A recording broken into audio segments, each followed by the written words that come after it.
Bust my ass, Lou. Bust my ass. You know, I spent a lot of time this offseason talking about Georgia's wide receiver group and the inside linebacker group. And yes, those two position groups need to improve and play better, in my opinion. We got a ton of talent at the wide receiver position, but a lot of it is untested. Same can be said at the inside linebacker position. Yes, you have Monty Rice and Tay Crowder with a lot of experience, but after that, not a whole lot. You lose Natrez Patrick from last year, who was an average player at best. Most of the talent at the inside linebacker and the wide receiver position is young and inexperienced, but the talent is there. You look at the linebacker position, you got names like, of course, N'Kobe Dean comes in this year, but then you get, Channing Tindall, Otis Reese can play down in there if he needs to. He's sort of a safety linebacker hybrid type of thing. So you got a lot of talent at the inside linebacker position that's just sort of been waiting in line, and I expect to see a lot of that talent on the field this year. Same thing with the wide receiver position, right? You get Tyler Simmons back and Jeremiah Holloman back, and that's really it. Now, Holloman is good.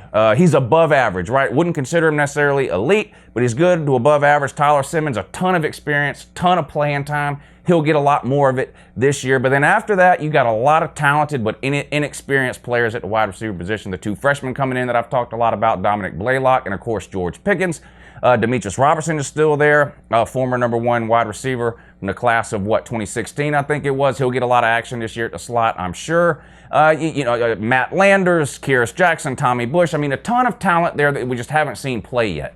So although I have some concerns about those two position groups because I haven't seen them do a whole lot yet because they haven't had a chance to play, I'm confident that the talent is there to give us what we need at those two positions, wide receiver and inside linebacker. To me, the biggest weakness on Georgia's team in 2019 is going to be, honestly, probably the same weakness as 2018, and that's the interior of the defensive line, nose tackle, defensive end, whatever you want to call it. And I'm going to talk about that right now.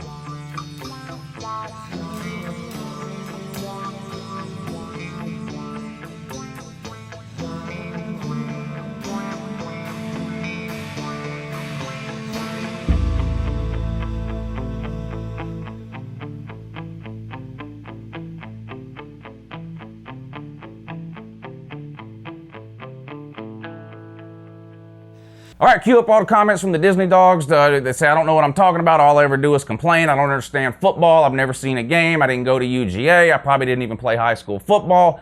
Whatever you want to say. Listen, one of my favorite hobbies of all time is irritating the Disney dogs. So if this video accomplishes that goal, then that's fine too. I'm not happy with Georgia's defensive tackle / nose guard situation at the University of Georgia. And if you watch a lot of my videos, this has been a theme that I've sort of harped on over the last 2 or 3 years.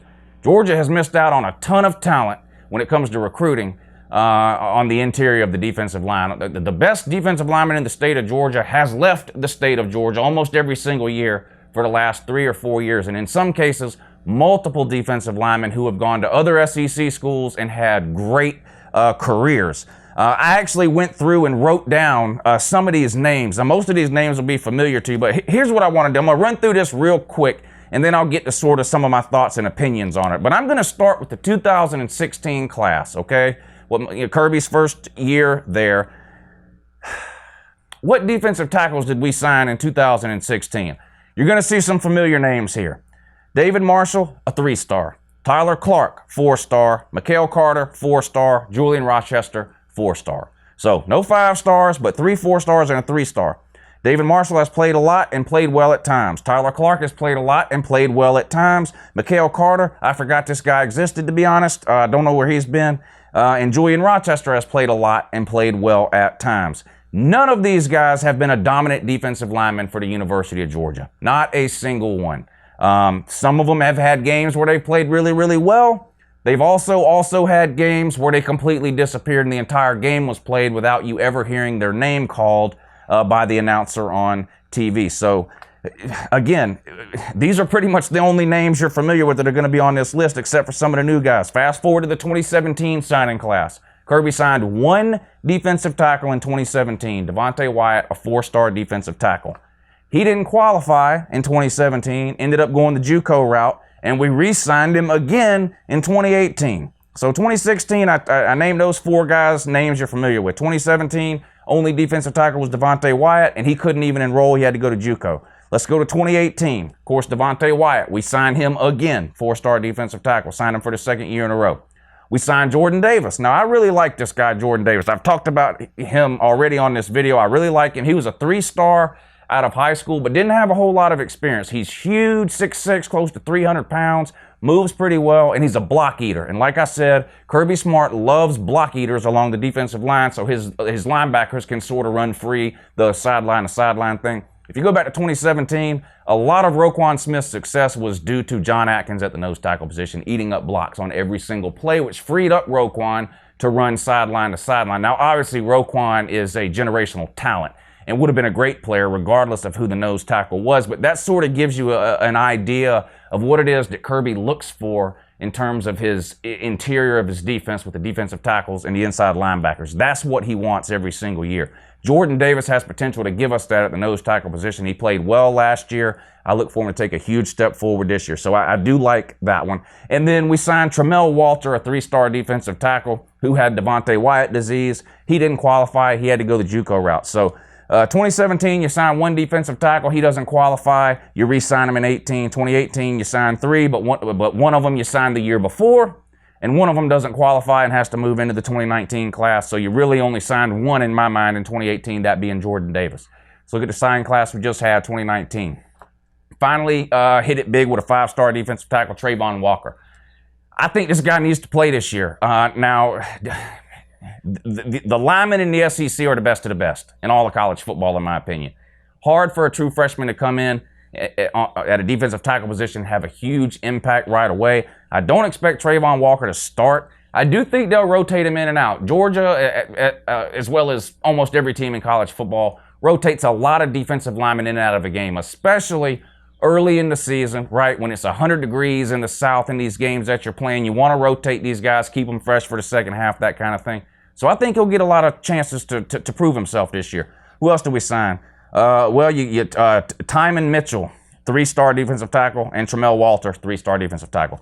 Now, we don't know a whole lot about these guys. Just because they're 3 stars doesn't mean they won't be any good. They weren't as highly recruited as some of the other guys, but they've got some potential. But they're true freshmen, not expecting a whole lot out of those for this year. Tramel Walter, of course, signed in 18. He's not a freshman. He didn't qualify, so he's actually, a sophomore.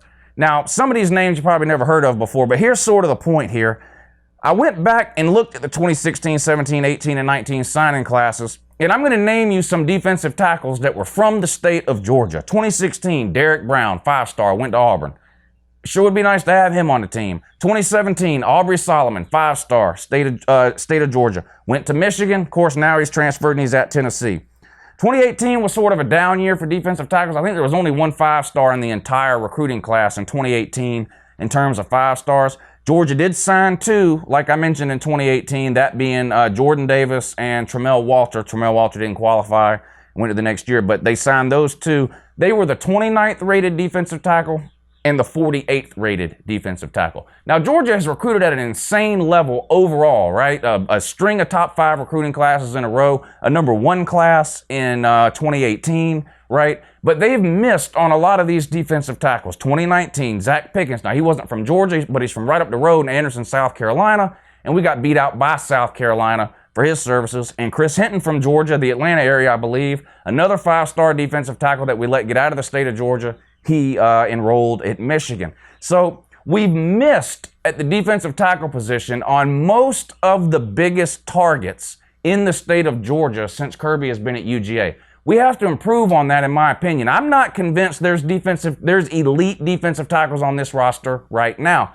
Now, we don't have to have elite 5-star NFL players at every single position every single year. I mean, that's sort of a pipe dream, and I get that. I just sort of feel like the defensive tackle position, it's not like a 1-year thing where we sort of missed 1 year on a guy. It seems like it's been a recurring theme since Kirby's been in Athens going back to 2016 that we just, if you name any position you want, we've recruited better, I think, at every other position than defensive tackle. We've signed elite inside linebackers, it seems like every year. Elite outside linebackers, Adam Anderson, Brenton Cox, Nolan Smith this past year. DBs, we're going to have probably the best secondary in America. Tyson Campbell, Eric Stokes, Richard LeCount, J.R. Reed. The secondary is just absolutely loaded. And that, not to mention the guys we got coming in this year, your DJ Daniels of the world and people like that. Offensive, the quarterback situation, very well documented. Don't need to get into that. Running backs, I mean, we get almost anybody we want. We get almost 2 elite running backs every single class, it seems like. Offensive linemen, again, we're going to have the best offensive line in America. Our second string offensive line, you could take those 5 guys and start them at almost anywhere else in America. The offensive line is that good and that deep. Wide receiver position, I've been through that. How many 5-star receivers do we need? Defensive tackle to me is the biggest weak spot on Georgia's team this year. I look for other teams that we play to try to exploit that just like they did last year. Now, when we play teams where our talent just overwhelms them, you're going to see a lot of the same results. We're going to win a lot of games by 20 and 30 points against teams like Tennessee and Vandy and South Carolina and Kentucky and things like that. But when we play teams with close, equal, or better talent, that's where these things tend to show up, and it does worry me. The SEC is a line of scrimmage league. You've got to be able to control the line of scrimmage on both sides of the ball to really dominate in the SEC. And like I said, when we play some of these inferior teams, we're able to do that. We'll see what happens when we play some of these better teams in the SEC this year. But anyway, that's it. Biggest weakness for Georgia in 2019, in my mind, the interior of the defense, specifically the defensive tackle position. Have a great day.